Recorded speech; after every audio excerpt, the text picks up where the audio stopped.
Alright, let's make a double growth pattern here. What I'm going to do is I'm going to start with one card, and I'm going to put checkers around that. One red one on top, one red one on the bottom. Now, if I have two cards, I'm going to end up with two red checkers on the top, two red checkers on the bottom. I'm going to complicate the pattern a slight bit more. What I'm going to end up doing is I'm going to put some checkers on the end. They don't have to be black, but I'm going to put them in black in this case. You'll see why a bit later. Alright, let's do the third figure now. Third figure, I'm going to have three cards. So I'm going to have three red checkers on top, three red checkers on the bottom, and I'm going to have two black checkers on the end. Interesting pattern here. You can kind of see how it's working, right? If you take your number of cards and double it, you get your number of red checkers. Then just add two black ones onto the end of it.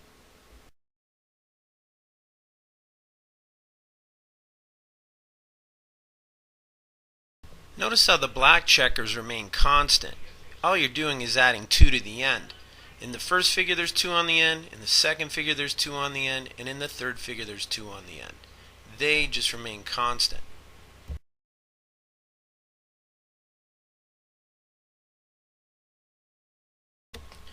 Now let's take our concrete patterns, the actual cards and the checkers, and let's turn them from concrete into drawings. So here's my first figure. Obviously the rectangle is representing the cards and the dots are the checkers. So as I create my figures, I have to increase my number of cards the same way they did with the actual pattern that we built. First I have one card, then I have two. Also notice how the circles are increasing. Every card I make, I put a checker on the top. And then I need those two black ones on the end, so I end up with two dots on the end. In my fourth figure, same story. Going to have four cards. Going to have four checkers on top, and then I'm going to have the two on the ends. Going to have four checkers on the bottom, for a total of 10 checkers in that fourth figure. What we're going to do now is we're going to take those pictures that we drew, and we're going to put the data into a T-chart. So when I make my T-chart, I'm going to put the rectangle on the left-hand side. It has to come first. Don't forget, when we built the actual figures, the cards were the basis of the pattern. We started with the card, then we put the checkers around the card. So the card must come first. First figure, one card. I've got four checkers around that card, so I put 1 and 4 in my T-chart. Second figure, I've got two cards, and I've got 1, 2, 3, 4, 5, 6 circles around it, or 6 checkers. So my second entry into my T-chart is 2 and 6. Then I enter 3 and 8 and 4 and 10. When I look at my T-chart now, I can see some patterns in there.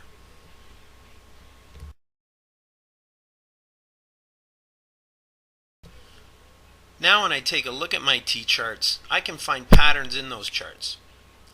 First thing I want to do is find vertical patterns. So let's take a look at the cards. As I keep increasing the figures, it seems like I'm adding one card each time. So the vertical pattern here, start at 1, end at 4, increase by adding 1 each time. When I take a look at my checkers, it's a slightly different pattern. When I go from 4 to 6, 6 to 8, 8 to 10, we seem to be increasing by adding 2. So we start at 4, increase by adding 2, and we end at 10.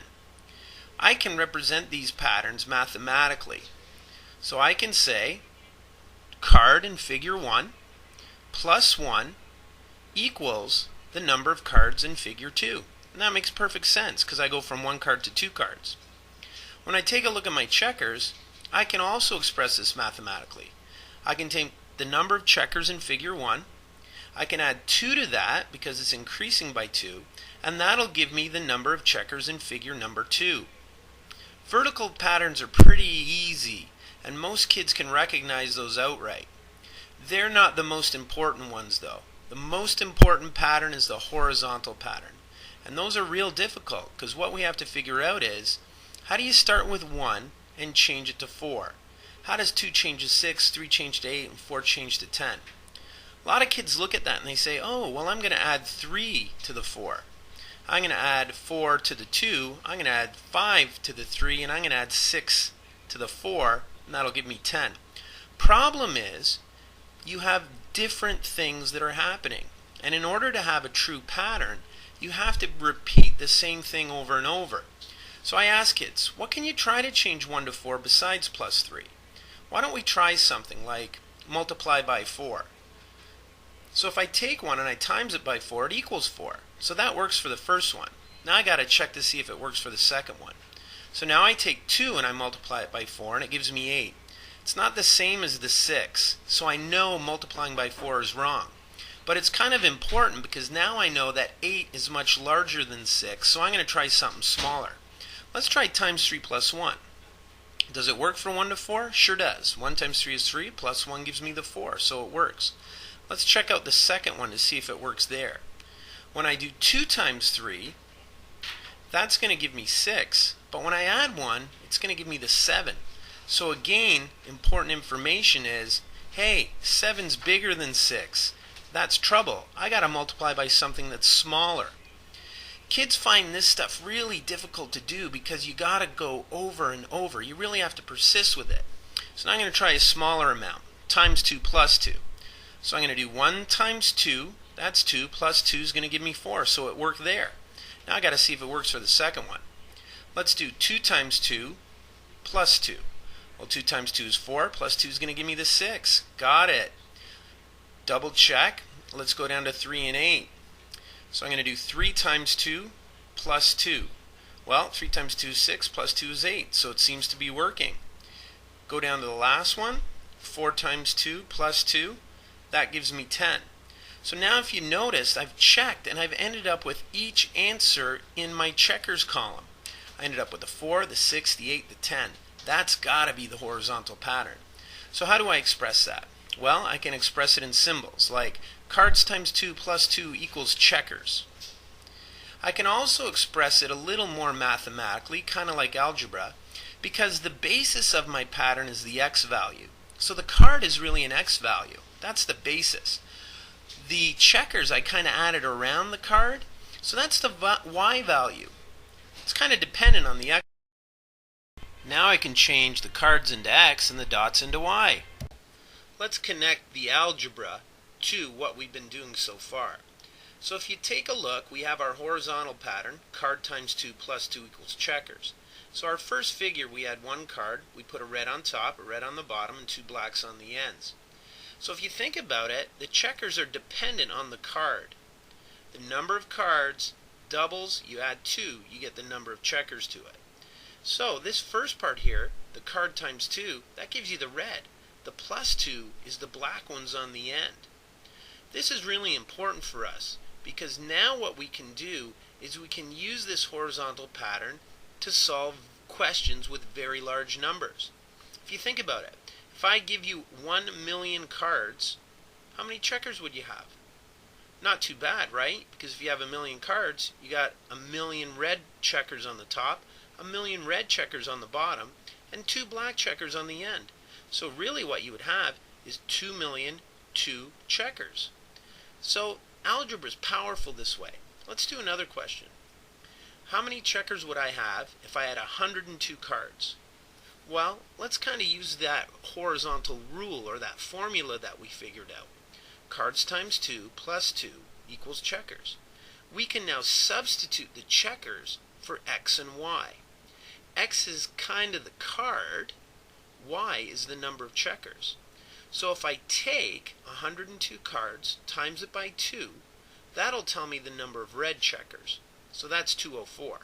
Now I add the 2 black ones on the end, so my total number of checkers is 204 plus 2 equals 206 checkers altogether.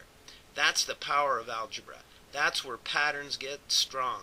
That's where we use this stuff in real life.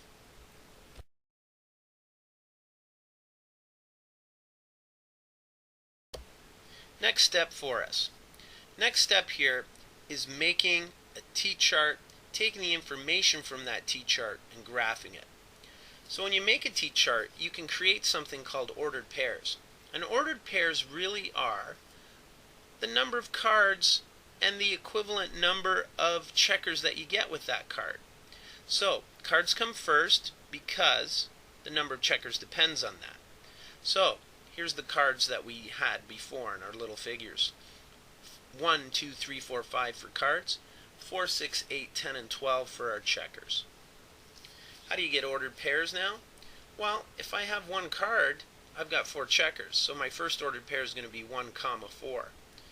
Next figure, well, it had 2 cards in it, it's going to have 6 checkers.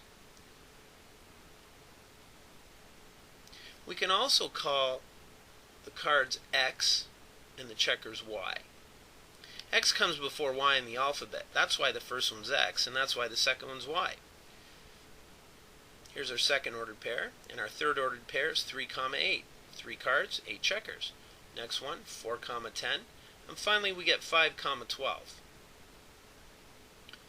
What we can do with these ordered pairs now is we can put them in a graph. So when we make our axes, I have an x-axis, that's always the bottom part, and I have a y-axis, that's the vertical part. So cards go on the bottom, that's going to be the title of my x-axis. Title of my y-axis, checkers. Now, don't forget, we can call cards X and we can call checkers Y. How do you name a graph? That's our next step here. What you do is always going to be whatever the X value is versus whatever the Y value is.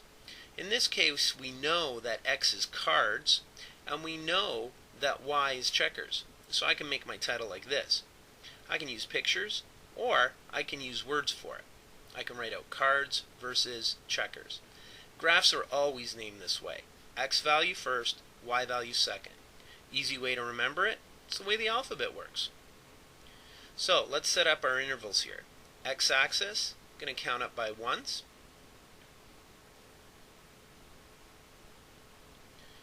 Y-axis, I'm also going to count by ones. Even though the values are increasing by 2, I'm going to go up by ones in this case. I can't just use my Y values. I can't start with 4 and then go 6, 8, 10, because 4 is farther away from 0 than the 2 we're counting by. And my graph would be all wrong if I did that. So it's better to just count by ones and then put your numbers in. So here we go. X value is 1, Y value is 4. So I go to my x-axis, I'm going to put a dotted line. You can do this in your head, have an imaginary dotted line. Where your 2 dotted lines cross, you put a dot. Next one, I need 2x and 6y. So I put a dotted line up from 2x, I put a dotted line over from 6y, where those 2 lines meet, I put a dot. I'm going to do the same thing for 3, 8. I'm going to do the same thing for 4, 10.